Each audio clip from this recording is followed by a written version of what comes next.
Alright, free software enthusiast, grab your barf buckets and cover your desk picture of Richard Stallman so that his righteous eyes don't have to witness this egregious proprietary browser. Microsoft Edge, at least on the dev channel, has come to Linux. And despite almost every fiber of my being telling me not to download and install this deb of Microsoft Edge, there is actually some use for it. A lot of people still do use Edge, especially the tech noobs on Windows that don't know how to install any other browser. And if you need to develop any software or websites that people who use Edge are going to be going to, or software that they need to interact with, it might actually be worth having Edge on your computer for that development testing. Otherwise, you would have to boot into Windows, which always makes my SSD just feel violated. Now, granted, any browser that is Chromium-based should pretty much look the same because these days, everything is Chrome, but you might still want to test things out on Edge to make sure. Anyway, you can download the deb from MicrosoftEdgeInsider.com, and when you go to click on the download button for the browser, Jesus Christ, there is already a EULA that you have to accept. So, yeah, blah blah blah, Bill Gates is entitled to the soul of my firstborn son, and every time I upload a meme using this browser, it's going to become property of Microsoft. Just give me the damn file. So once you have that downloaded and you're done feeling disgusted with yourself for accepting the EULA, we can then go ahead and install it with sudo dpkg I and then point it to the directory and the deb file. And it only takes a couple of moments to install so that the backdoors can take over your system. Alright, so it's all done. Let's take a look at the actual browser now. So when you first start up Microsoft Edge, you get the option to choose how you want your new tab page to look. So you can go for the inspirational look, which basically just gives you this background. You can go for the informational one, which gives you a bunch of news articles and stuff, sort of like Pocket, or you could go for the focused one, which is what I ended up choosing. So you're probably wondering at this point, what can we actually do in this browser besides just let Microsoft farm data from us? Well, you can click this button to either show or hide the quick links, and this is actually a really interesting selection of quick links that we have here. So we've got, well, panopticlick wouldn't be a default one, that's just because I was opening that earlier. Same thing with Google. These are your default quick links. So Office and Bing, that makes a whole lot of sense because those are both Microsoft products. Then we've got eBay and Wayfair and QVC, so those are pretty much the online shopping options. And then we've got Disney Plus, so I guess that's the media option, and we've got Jeff Bezos News. I wonder how much these non-Microsoft entities paid to be listed here as quick links. Or maybe this is just what the Microsoft Edge demographic most uses. Maybe this is what they most visit. Because of course, Microsoft would know what their users are actually looking at in the browser. Next, if we come up here to the profile section, we can pretty much see the same options that we would have on any other Chromium-based browser. And there's also a sign-in feature here to sync up all of your data across your different devices that have Edge on them with your Microsoft account. But this feature hasn't actually been implemented yet. I guess they're still trying to do some work on porting the botnet to Linux. So next, if we take a look at the settings section, if we look under Privacy, Search, and Services, the default settings that are here are pretty crap. So we don't even have the option to send a do not track, well, by default, we don't have the option checked to send a do not track request. The tracking prevention that is being used by default is set to balanced. And we do have to send Microsoft some required diagnostic data, whatever that means. You could read through it here in this privacy statement. I was going to have my lawyer summarize this, but he's off for Rosh Hashanah or something like that.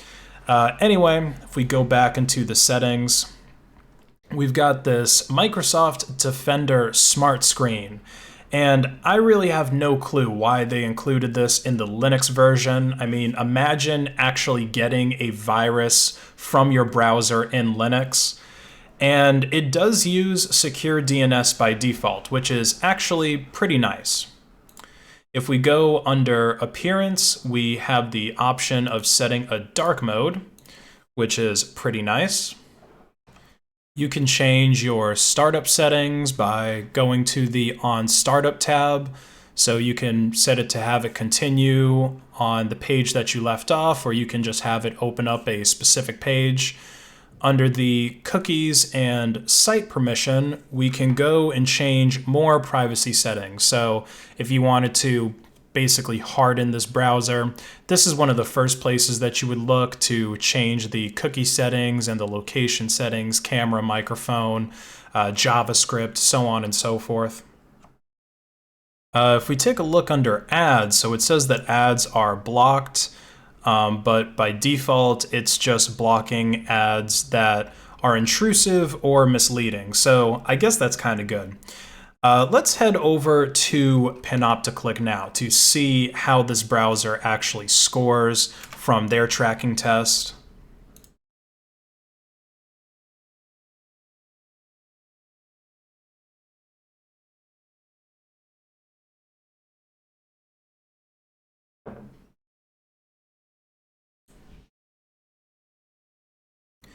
Yeah, so this browser does pretty bad, no surprise there.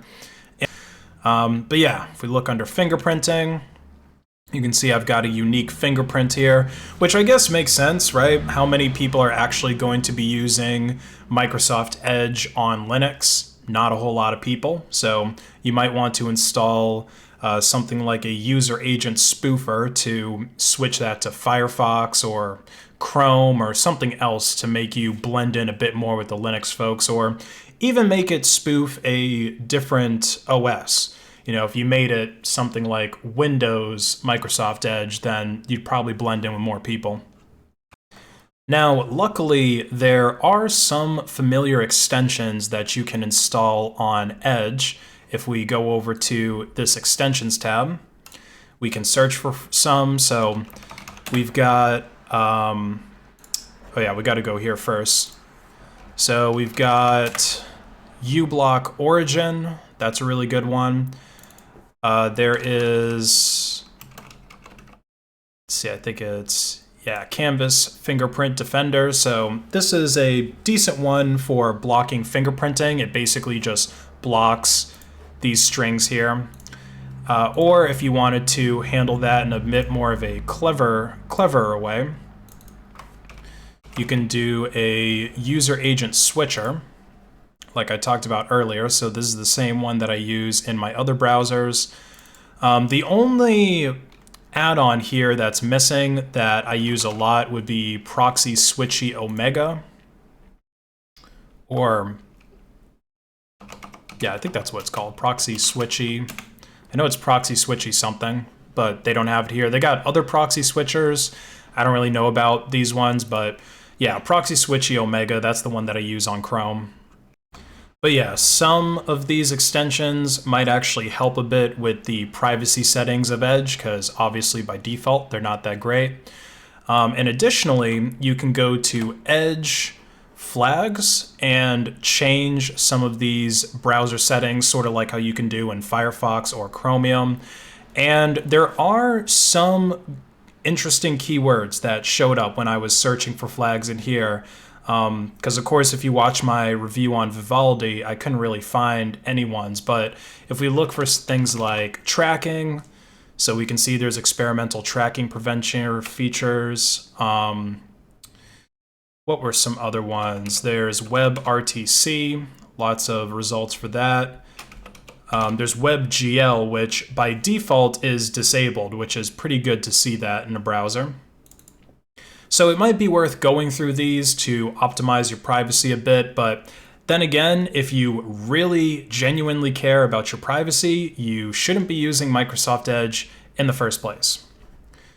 So to end the video, let's get a resource fingerprint usage on this browser, at least to see whether it's would be considered bloat or not. So let's get that over there and just do it like this.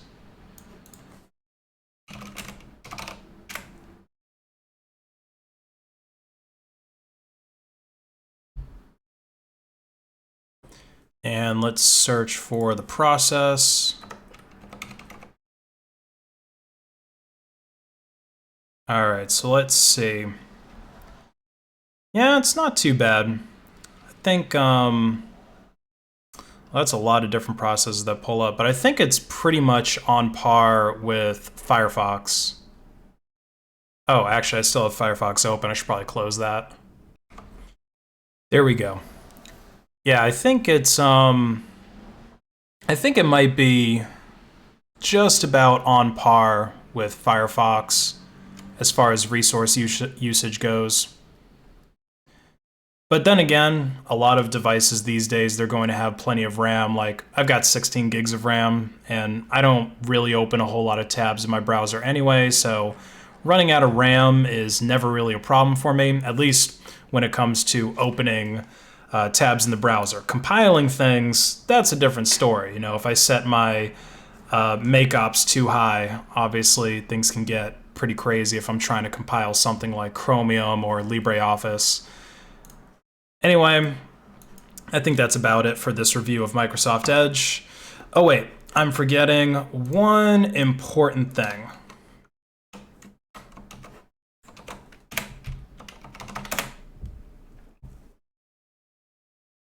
There we go. Everything is better now.